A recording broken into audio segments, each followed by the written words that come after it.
بسم الله الرحمن الرحيم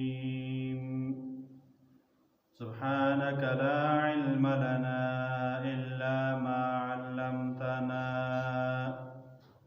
إنك أنت العليم الحكيم فإن انتهوا فإن الله غفور رحيم وقاتلوهم حتى لا تكون فتنة ويكون الدين لله.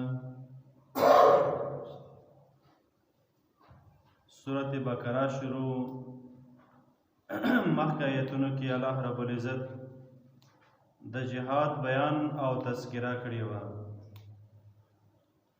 دا کافر خلک دوی دغه خپل کفر نه او همدارنګې د دین رکوټ نه خپل ځانونه نه منې کوي، نو د دوی سره تاسو وجنګېږو. دوی شیطان لاره کې جنګېږي، نو تاسو د الله تعالی په لاره کې وجنګېږو. بل دا لکه څرنګې تاسو د خپلو وطنونه وبستلي وو، نو همدارنګې دوی وبسو.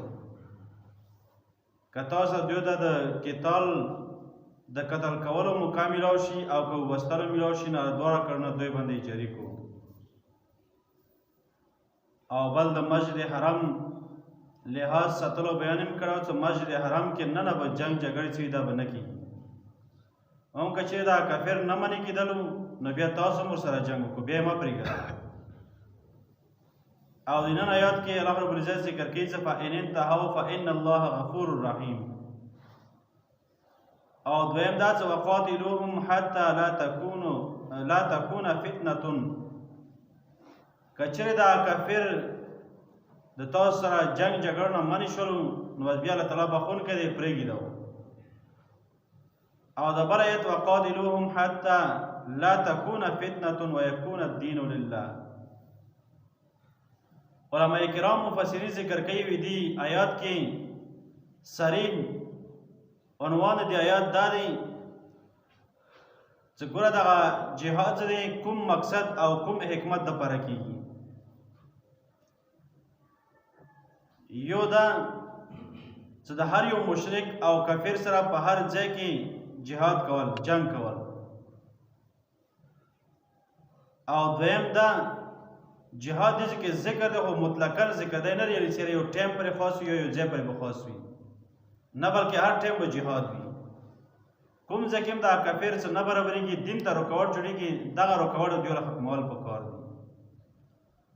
او بل دا چې ویکون الدین لله. وقال علیهم الصلاة والسلام، نبی کریم صلی الله علیه وسلم دی آیات لاندې ذکر کوي وی ما ته دا حکم شوی چې زه دغه جهاد څه دی هغه ټایم پرې د خلکو سره وکړم چې دوی حتی یقولو لا اله الا الله، تر دې حده پورې چې دوی له عقیده د توحید د الله تعالی نه عقیدو یقین او مخلوق نه نه کېدو یقین، د دې خبره ورله جوړه شي، دې ټایم پرې به جهاد وي.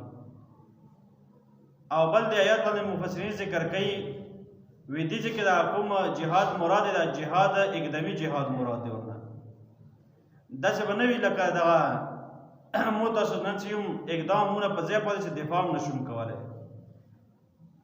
صحابه کرام لکه څرنګه جهاد و، نو دوی اقدامي وو. یوه علاقه یو ملک چې دوی فتح کوي، نو دویم دپاره یې به بیا تیاري وکوله. نو همدارنګه علما ذکر کوي وي دغه جهاد چې دا اقدامي خبره دی، آیات کې ذکر دی جهاد اقدامي وي.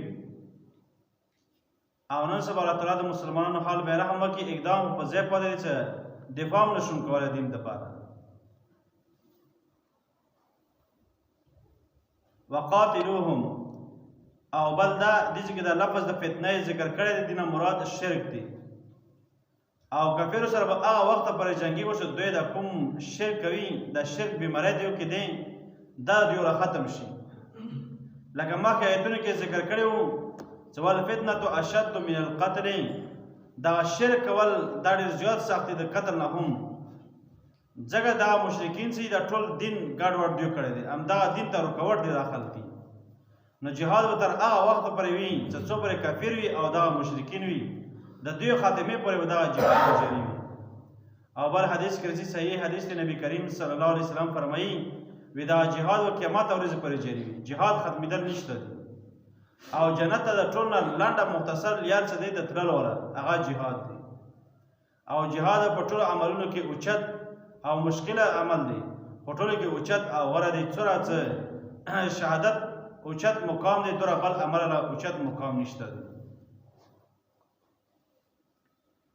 وقاتلوهم حتى لا تكون فتنة تاسو جنگ وکو و جنگو جهاد وکو دو کفر سره تر دې حده پرې چې پاتې نشي باقي هېڅ شرک هم ویکون الدین لله او شي دغه دین خاص الله تعالی دپاره یعنې ټول دین شي هغه وخت پرې جهاد کول لازمي دی په تاسو باندې فإن انتهوا فلا عدوان کچرې منع شلو دا کافر نو بیا نشته دی زیاتی الا علی الظالمین مگر په هغو خلکو باندې چې هغه ظالمان خلک دي چې کوم خلک بیا نه سمیږي نو هغو باندې بیا زیاتی کول شته دي مطلب چې هغو برابرول بیا پکار دي الله تعالی مسلمان کول توفیق نصیب ربنا لا تزغ قلوبنا بعد إذ هديتنا وهب لنا من لدنك رحمة إنك أنت الوهاب